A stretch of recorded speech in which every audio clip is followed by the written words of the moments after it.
So in this lecture, I will give you a short introduction to the topic of macroeconomics. What does it cover and what does it entail?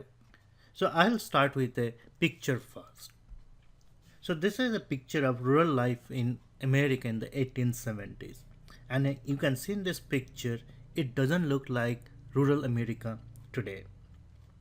This is pretty backward what it looks like.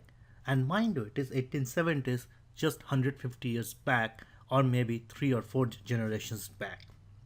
This is what a New York City housing looked like in 1870s. This also doesn't look like a modern housing that we are used to today.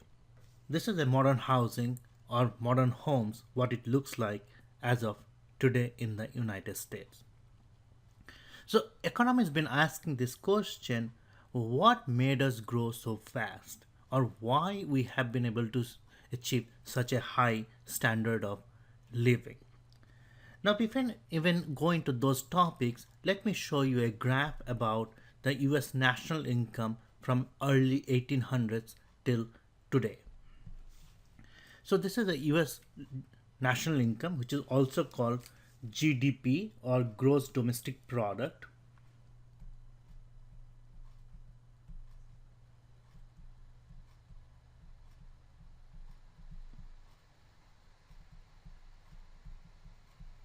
So gross domestic product per capita, that means how much an average person was making in each of these years. These are the years in 2011 US dollar. Now why we use 2011 US dollar? Because you have to adjust for change in prices. A movie ticket in early 1900 might have costed a fraction of what it costs today, but a movie is a movie, isn't it? So what I see here, we in 1800 we had per capita GDP of less than dollar 2000 in 2011 US dollars. However, today we have per capita GDP of more than dollar 50,000 in 2011 USD. And this is a big increase. This is a 25-fold increase over a period of 150 years. And economists have been asking this question, why we have been able to achieve, or what made us to achieve such a high standard of living. And this is not only true for United States. This is also true for Great Britain. This is also true for Germany. This is also true for France. This is also true for new emerging economics like China or India.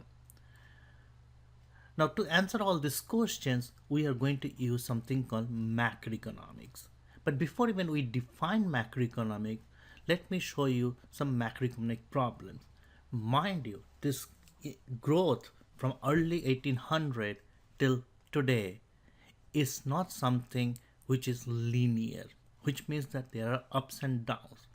And it's interesting that the problems that we faced in 1800, the similar kind of problems or macroeconomic problems still persist. So let me start with some macroeconomic problem. Perhaps the most well-known macroeconomic problem of ever is the Great Depression of 1930s. So in Great Depression of 1930s, what happened? Our GDP declined or shrank by almost 25%, which essentially means that the income of this country suddenly decreased by 25%. And what was the outcome of that? Outcome was that a lot of people lost jobs. So joblessness was a big problem during the Great Depression because simply there was not enough jobs to support people's livelihood. Well, was Great Depression is the only episode in US economic history? The answer is no. Or more recently, what we got was something called the Great Recession of 2007-2009, which perhaps many of you have seen in earlier years.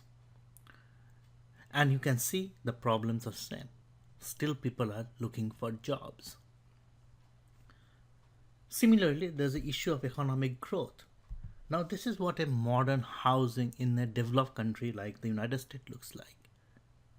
On the other hand, this is what a housing that a country or a less developed countries look like. So economists have been asking this question: why certain countries like the developed countries have been able to achieve such a high growth, while certain less developed countries or countries like Kenya, countries like India, countries like Peru, or countries like to an extent Mexico, why still they are lagging behind in terms of development? So economic growth is another important topic that macroeconomists do like to talk about, and it's up for open debate. What's the major reasons for high growth that achieved by the country like the United States, or what many other countries are still failing to achieve? Then the issue of inflation. That's another topic that macroeconomists would like to think about. This is hyperinflation of the 1920s. What this picture is showing: a German woman feeding a stove with currency notes which burn longer than the amount of firewood they can buy. So you can imagine she was burning this Deutschmark in 1920s because these were so less valuable that it couldn't buy enough wood, or this Deutschmark would be burning longer than the wood it could buy. Is hyperinflation a problem of bygone eras? The answer is no. And this is the hyperinflation in Zimbabwe in 2008. So what this person is trying to do, he's taking a 25 million Zimbabwean dollars, which are equivalent to US dollar, to supermarket to buy things. So you can see some of the problems, some macroeconomic problems still persisted.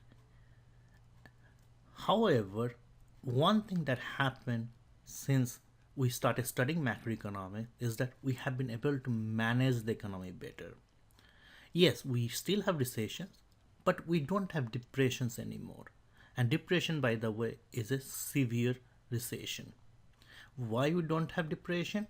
Simply because we understand economy better and we can control it better through active policies, which includes monetary policies like changing money supply and interest rate, and which includes fiscal policies like changing government expenditure and taxes. Have you ever wondered why suddenly we start building roads when we were hit by the Great Recession of 2008? Well, that was by active and conscious policy by the US government to spend money to create more jobs, because more jobs means more income means more production, and more production means more jobs. On the other hand, have you ever wondered why interest rate was kept so low for the last 10 years? Again, it's part of the active monetary policies to counteract the effects of Great Recession. However, all these policies doesn't mean that there are no side effects, and there are multiple side effects of all these policies, which we'll be talking in this course. Having said that, so let's try to first define macroeconomics. Having said that, let's try to first define macroeconomics. So macroeconomics is a branch of the economics that studies how the aggregate economy behaves. In macroeconomics, a variety of economy-wide phenomena is thoroughly examined, such as inflation, price level, rate of growth, national income, gross domestic product, and changes in unemployment. Unlike microeconomics, where we talk about individuals, in macroeconomics we don't talk about individuals, we talk about country as a whole. As a result, it has serious policy implications. So in macroeconomics, or in the world of macroeconomics, policies are everything. Policymakers derive policies based on macroeconomic theories which has been derived over the last 100 years. So in this course, we'll first start with some of the basic concepts and we'll build on, and finally we'll end with policies. Now to make policies, you need to analyze things, and for analysis purpose you need models. So we'll be developing aggregate demand, aggregate supply models to understand the overall economy, and in the end you should be able to understand why certain policies are taken at a particular point of time in US economic history.